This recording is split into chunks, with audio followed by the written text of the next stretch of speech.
Hello everyone, আসসালামু আলাইকুম। আশা করি আপনারা সকলে ভালো আছেন। আজকে আমরা আবার চলে আসলাম আর্টিস্ট ভয়েস আপনাদের সাথে একটি নতুন হরর ভিডিও নিয়ে। চলুন সবাই এনজয় করি। সবাই কেমন আছেন? আশা করছি সবাই ভালো আছেন। আমি আলহামদুলিল্লাহ অনেক বেশি ভালো আছি, আপনাদের দোয়া এবং ভালোবাসা। আজকে আমরা একটি হরর ভিডিও বানাবো, যেটা ভূতের ভিডিও, সবাই জানেন। সেটা আজকে বানাবো, চলেন। বলতে চলেছি। তো আমি যে ইন্ট্রোতে যে কথাটি বললাম, তো ঘটনাটি হচ্ছে অনেক দিন আগের ঘটনা। তখন আঠেরোশো 61 অথবা 62 সালের ঘটনার মতো হতে পারে। তো ঘটনাটা ঘটেছিল বাংলাদেশের কোনো এক স্থান, সেটা আমি বলতে চাচ্ছি না। তো বাংলাদেশের কোনো একটি স্থানে যেটি আমি বলতে চাচ্ছি। তো ঘটনা ঘটেছে, আপনাকে বললাম 1861 সালে। তো তখন তো আপনারা জানেন বাল্য বিবাহ অনেক দেওয়া হতো। তো বাল্যবিবাহ দেওয়া হতো তখন একজন ব্যক্তি, তার বয়স 20 বছর অথবা তার একটু কম হতে পারে, কম বেশি হতে পারে, আমার ঠিক মনে নেই, যেহেতু আমি ঘটনা শুনেছি আমার কাজিনের কাছ থেকে। তো তো সে বিবাহ করেছে। বিবাহ করার ফলে সে এখন তার শ্বশুর বাড়ি যাবে। এখন যেতে যেতে রাত হয়ে গেছে। রাত হওয়ার ফলে সে এখন যাবে। তো রাত হয়েছে, সে এখন ভাবছে যে এখন কি যাওয়া সঠিক হবে। তার মনে একটু ভটকা লাগলো, কারণ আমি যাই অথবা না। তো সে ভাবলো আচ্ছা চলেই যাই, যখন অর্ধেক রাস্তা সে চলে গেছিল আগে থেকে। তো ভাবলো চলেই যাই। এখন সে রওনা হলো তার শ্বশুর বাড়ির জন্য। সে যখন যাচ্ছে এখন, যেহেতু আগের দিনে বিদ্যুৎ ছিল না, আপনারা সেটা জানেনই। তো বিদ্যুৎ ছিল না যেহেতু, সে দেখলো কি যে চাঁদের আলোতে মোটামুটি সবই দেখা যায়। জ্যোৎস্না রাত, তো চাঁদের আলোতে সবই দেখা যায়। তো দেখার ফলে সে কি করলো, দেখতে পাচ্ছি কি একজন ব্যক্তি রোড যেহেতু পাকা রাস্তা, সেখানে সে বসে আছে। তো সে জিজ্ঞাসা করলো কে কে ওখানে। তো একটি গলাতে বলে উঠলো ওই ব্যক্তিটি, যে ব্যক্তি রোডের মাঝখানে বসেছিল, সে বলল আমি ভয় পাইও না, আমি এমনি বসে আছি। পাশ থেকে একটি শব্দ আসতে লাগলো, এমন একটি শব্দ যেমন কেউ জানি হাসছে, একটা বাচ্চা হাসছে, তেমন একটি শব্দ আসতে লাগলো। তো ব্যক্তিটি তখন ভয় পেয়ে গেল। এটা এটা কি? ব্যক্তিটি বলল ভয় পাও না, এটা আমার নাতি, তাই হাসছে। তো এটা বলার ফলে তো তার মনে ভয় ছিল, সে একটি লাল টকটকে রঙের, মনে হয় আগুনের গোলার মতো কিছু একটা, এটা দেখতে পেলো। তার পাশে দিয়ে ছোট পুকুরের তো একটু বড় সাইজ সেটা যাচ্ছে। তো সেটা দেখার পরে সে আরো ভয় পেয়ে গেল। সে এখন মনে মনে ভাবছে যে যে এখানে যে দেখলাম একজন হাসছে, আবার দেখলাম লাল টকটকে একজন কুকুর, এটা কিভাবে সম্ভব। সে দেখার বলে ব্যক্তিটা জিজ্ঞেস করল এটা কি। তো ব্যক্তিটা বলতে লাগলো এটা আমারই পোষা কুকুর, তুমি ভয় পেও না।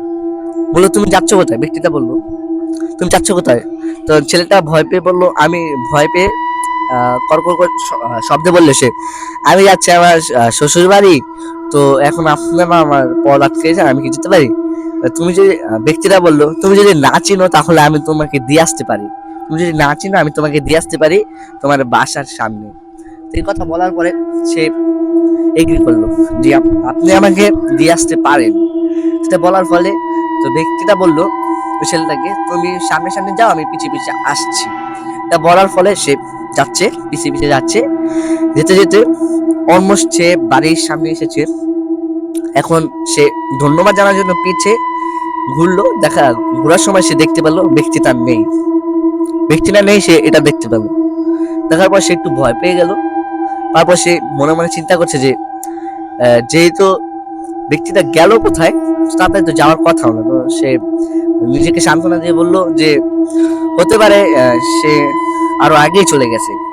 এখন সে তার বাসায়, তার ওয়াইফ যে ছিল, ওই ছেলেটার ওয়াইফ ছিল, মানে বাচ্চা, যেহেতু আমি বলেই দিয়েছি শুরুতে বাল্যবিবাহ ছিল।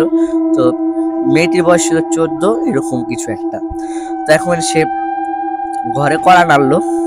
কড়া নাড়ার সময় এখন তার যে ওয়াইফ, সে দানি আসুস বললো কি কে রে কে রে কে এরকম ভাবে বললো। সে বললো আমি তোমার হাজবেন্ড, তুমি কেন দাঁড়িয়ে আসছো? বললো আমি তো অনেকক্ষণ ধরে দেখছি কে জানে কড়া নাড়ছে, জোরে জোরে কড়া নাড়ছে, তাই আমি বিরক্ত হয়ে গেলাম। তো বারবার আসে দেখছি পাচ্ছি কেউ নেই। তো এখন আমি ভাবলাম ডাকাত হতে পারে, তাই আমি দাঁড়িয়ে ঝাঁপিয়ে পড়লাম। এখন দেখি তুমি। পরে ছেলেটি দেখলো তার পাশেই যে বাসার পাশে হচ্ছে বাঁশঝাড়। বাজারের সামনে দেখলো ছেলেটার শাশুড়ির মতো কে জানি সাদা একটি শাড়ি পরে সাইডে মানে দাঁড়িয়ে আছে, তার দিকে তাকিয়ে রয়েছে। তো সে যখনই ডাকতে যাবে তখনই মনে পড়লো যে আমার শাশুড়ি তো পর্দা করে অবশ্যই, সে তো পরপুরুষের সামনে বের হয়। তো সে দেখলো কি যে মহিলাটি দেখতে পারলো শাড়ি পরা, তার মুখের যে চেহারাটা সেটা বিবস্ত্র, মানে অনেক ভয়ঙ্কর রূপ ধারণ করেছে, যেটা মুখের পাশে প্রকাশ করাটা অনেক কঠিন। সেই মুহূর্তে দেখার সঙ্গে সঙ্গে সে অজ্ঞান হয়ে পড়লো, জ্ঞান হারালো, সেন্সলেস হয়ে পড়লো। তখন তার ওয়াইফটাকে বাসায় নিয়ে গেলো অনেক কষ্ট করে, ধরাধরি করে, যেহেতু তার শাশুড়ি গিয়েছিল তার তার ওয়াইফের খালার বাসায়। ওকে, খালার বাসায় গিয়েছে, নিয়ে গেল। সে একাই ছিল, তাই আর কি মানে যে জিন বলি, ভূত বলি, সেটা আর কি সাহস পেয়েছিল নক করার জন্য। নিয়ে পানি দিল, যেহেতু তার ওয়াইফ ছোট তাই সে বললো না যে কি হয়েছে তার সাথে, সে বললো না।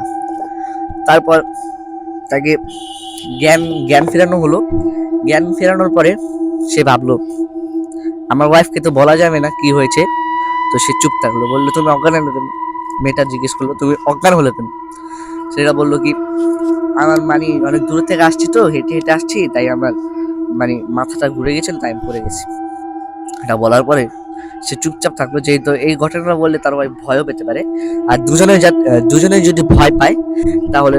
তো আমি যেখানে ছিলাম, তো আজানের জন্য একটু বিরতি নিয়েছি, আমি আমার যে স্টোরিটা কন্টিনিউ করতে চলেছি। তো আমরা যে ঘটনা দেখছিলাম, চিল তার যে শাশুড়ি দেখতে পাচ্ছিল যে চিল সেটা আগের দিনে তো টিনের ঘর অথবা মাটির ঘর ছিল।